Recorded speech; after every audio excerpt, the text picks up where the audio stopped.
Hey guys, welcome to another video from Historic Militaria. Today we're just taking a quick look at a Yugoslav M59 85 helmet, which actually has some pretty interesting graffiti on it. You do find these as they're surplused out that were used during the Yugoslav Civil War.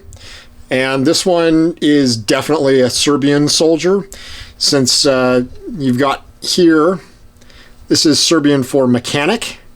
You've got your little cartoon wrench and your screwdriver, and not quite sure what that is. I guess it could be a ratchet, perhaps.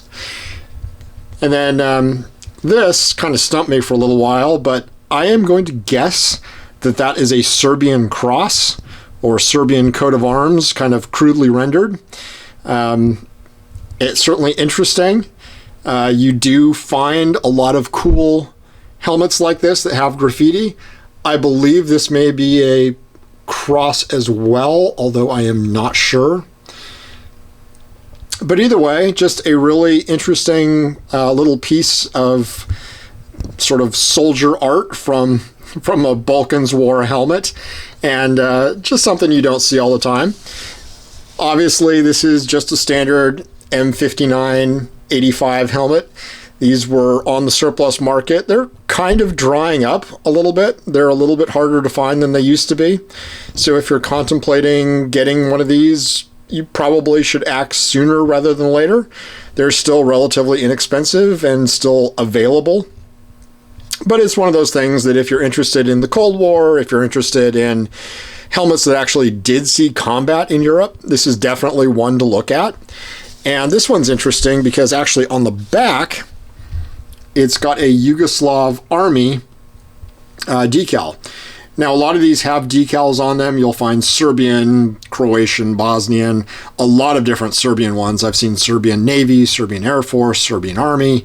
But these are just decals, whereas the original sort of military issue before the breakup of Yugoslavia sometimes had a red star actually on the front where this graffiti is, and that would be a stenciled red star like right about in here. And those were just from army stores. Obviously, looking inside this, very standard 5982, or sorry, 5985. The difference between a model 59 is that these right here, which is triangular in your 5985, are actually going to be rectangular in a regular model 59. And also the other big difference is on the chin strap, you've got 1 and 2 sliding adjustment buckles.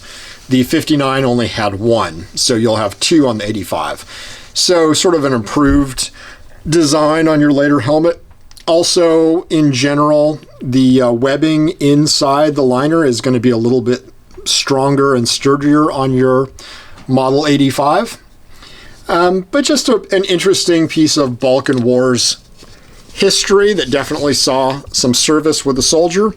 And it seems like a lot of things come out of Serbia, especially with graffiti, with symbols and all kinds of things like that. I've seen a number of SKSs and other military gear that certainly have soldier graffiti on them. And if you're interested in anything like that, that's certainly a region to look at. And a lot of these saw service and saw combat, and they are still relatively inexpensive. So if you're looking for just a really cool Cold War era helmet that kind of checks the Cold War era box and checks the use in battle and checks the cheap surplus box, this is a helmet to really look at. And if you're contemplating one, get them before they're gone. There's really nothing stopping you now. If you've enjoyed taking a look at this, like and subscribe, and we'll be looking at more interesting helmets as well as guns and other everything militaria in the near future. Thank you for watching, and I look forward to doing more for you.